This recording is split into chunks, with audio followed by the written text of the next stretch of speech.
Sobat Baker, kita kembali lagi, kita akan membahas yang namanya oven gitu ya. Jadi gimana Kak? Banyak yang bertanya, itu sangat banyak sekali ya.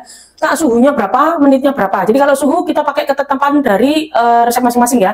Tapi kalau lama atau waktunya tergantung merek oven kalian, tergantung jenis oven kalian juga kayak gitu ya. Tapi di sini kita harus memahami bahwa oven itu bisa dikendalikan suhunya. Tapi jangan khawatir ya. Jadi suhu itu yang pasti kayaknya kita butuh yang namanya ini. Kalian bisa membeli ini ya. Jadi ini instan gitu ya. Kalian bisa membeli banyak jenisnya nih ya. Kalian bisa membeli kalau mau mengakali atau mencermati suhu dari oven yang memang masih konvensional kayak gitu ya. Jadi kayak gini kita juga bisa mengakali yang kayak gini. Jadi semua oven tuh bisa diakali. Jadi kalau ingin menghasilkan produk yang skala mall atau yang benar-benar ada nilai jualnya, itu bukan pakai oven-oven yang ada di belakang ini ya. Contoh kita pakai, ada yang tanya, Kak aku mau ikut kelasnya tapi aku ovennya masih tangkring, gimana Kak? Bisa. Jadi jangan sampai kecil hati karena oven kita masih belum di-upgrade. Mulai dulu dari apa yang ada. Justru yang saya tahu ya, ketika kalian itu pandai mengatur suhu daripada oven tangkring, kalian akan mahir menggunakan segala jenis oven kayak gitu ya. Apalagi kalau yang oven tertinggi. Kalau oven tertinggi banyak juga yang tanya, Kak oven yang paling tinggi itu grade-nya kayak gimana sih? Jadi oven yang tertinggi itu adalah convection rotary ya. Jadi itu kayak yang punyanya bakery skala mall itu ya. Jadi dia panasnya merata, cepat sekali, lalu dia juga disertai oleh cooling rack yang berputar itu, cooling yang berputar ya. Jadi panasnya akan merata. Karena itu mengapa ketika kita memanggang apapun itu jenis ovennya, kalau selama itu bukan convection rotary, kalian diharuskan wajib memutar adonan itu ya searah jarum jam. Tapi ingat, tunggu dulu adonannya set, baru kalian putar.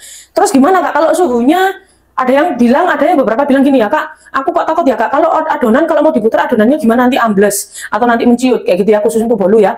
Jangan khawatir. Jadi kalau kalian memutar sebuah adonan yang kayak misal vital kayak bolu atau apa, tunggu dia mengembang, atasnya itu dia ngering, baru boleh ya. Itu kalian membuka. Kalau adonan di dalam, kalian harus seperti ini ya.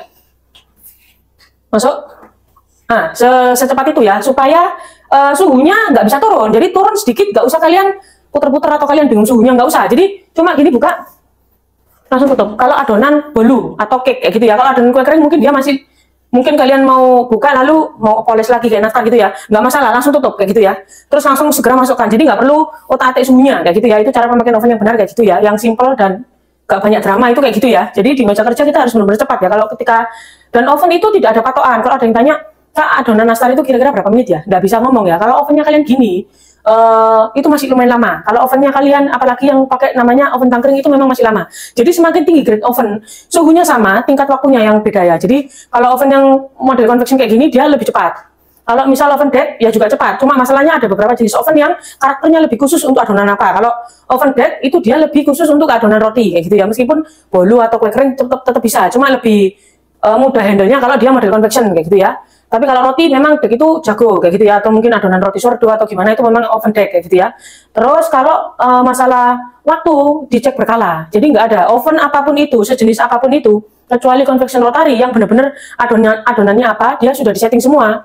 Dia berbunyi dengan otomatis, oke. Tapi kalau oven masih standar, kita harus ngecek itu secara berkala ya. Karena apa? Pertama kita beda ukuran adonan. Jadi nanti kalian gimana kalau ada patokan nastar 1 loyang sama nastarnya ada 4 loyang, beda masuknya. Nanti ada adonan bolu full satu oven sama yang cuma 1 loyang, itu juga beda lagi. Jadi suhunya sama tapi waktunya yang berbeda-beda. Lalu kalian harus benar-benar cek kematangan itu dengan berkala juga. Jadi nggak ada patokan. Tapi kalau suhu ada patokannya. Kue kering itu kue kering yang biasa ya, di kisaran 150 sampai 160 tergantung masuknya. Makanya kalau kalian lihat resep, jangan pakai patokan resep itu untuk waktu, karena harusnya sampai matang kayak gitu ya.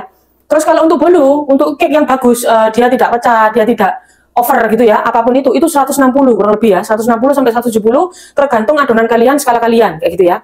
Terus kalau kita masuk ke adonan kayak brownie, itu memang suhu, kalau brownie tergantung ya jenisnya. Kalau yang fudge itu bisa sampai 190 sampai 200, tapi itu tergantung juga untuk resepnya juga, tergantung banyak hal ya. Jadi nggak ada patokan. Kalian benar-benar kalau ingin menghasilkan produk yang sempurna, kalian harus trial dan error. Lalu jangan lupa catat kayak gitu ya.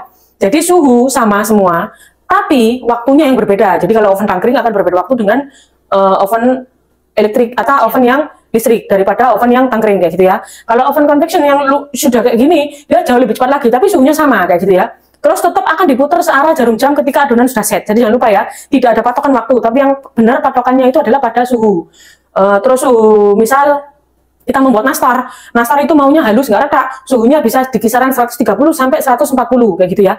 Lalu cek berkala, putar kayak gitu ya. Jadi sehingga dia adonan itu benar-benar matang. Karena di sini saya banyak lihat juga ya, beberapa yang murid itu kadang kirim-kirim dulu kueku seperti ini, lalu mereka curhat kayak gitu, kenapa bulukan dan lain-lain. Itu kita akan bahas di next konten ya, tentang bagaimana adonan yang matang yang sesungguhnya, entah itu mulai dari cake, adonan bolu, adonan kue kering, adonan brownie kayak gitu ya. Karena memang kadang kita melihat nggak sesuai ekspektasi gitu ya. Ketika kita lihat mungkin Instagram atau sosial media loh, punyanya orang ini kok bagus putih ya, itu masalahnya kalau yang tahu, yang ahli tahu kok itu produknya benar-benar matang atau memang setengah matang kayak gitu ya. Jadi jangan sampai kalian salah kaprah ketika melihat adonan dari sebuah foto kayak gitu ya. Kalau kalian jeli, kalian bisa lihat itu adonan matang atau masih kurang matang. Karena di sini diedukasi bahwa ketika kalian menjual, kalian harus bertanggung jawab juga produknya kalian tuh sampai ke customer itu harus benar-benar dengan kondisi prima. Dalam artian matang benar, diolah dengan baik, kemudian meminimalis yang namanya kerugian. Gini, kalau kalian itu menjual tanpa pengetahuan yang jelas, kalian cuma berdasarkan istri atau suami atau keluarga kalian bilang, oh ini enak, terus kalian jual ya, tanpa edukasi ya.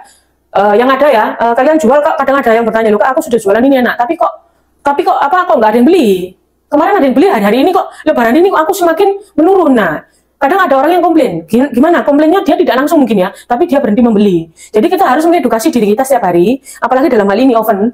Saya bilang sekali lagi, tidak ada oven yang dilarang ya, semua itu baik. Mulai dari oven tangkring atau sampai oven tertinggi sekalipun menghasilkan produk yang baik atau skala mol itu bisa, sangat bisa ya sobat baker ya. Tapi kita harus punya kemauan dulu untuk menguasai suhunya. Setelah menguasai suhu, kita harus tahu kematangan adonan yang benar itu gimana. Next konten setelah ini kita akan bahas lebih detail lagi, oke?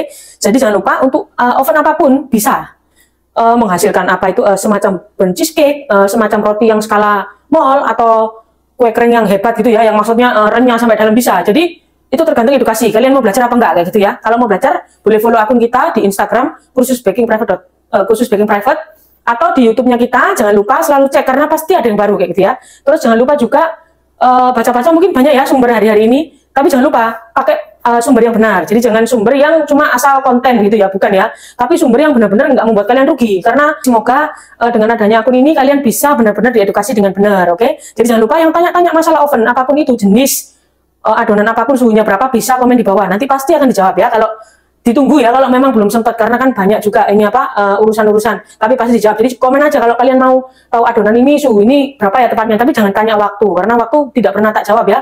Karena kalau waktu ya itu tadi sudah jelasin, dicek berkala. Jadi jangan sampai kalian itu memanggang lalu ditinggal, itu kurang bertanggung jawab ya. Oke, see you sobat baker.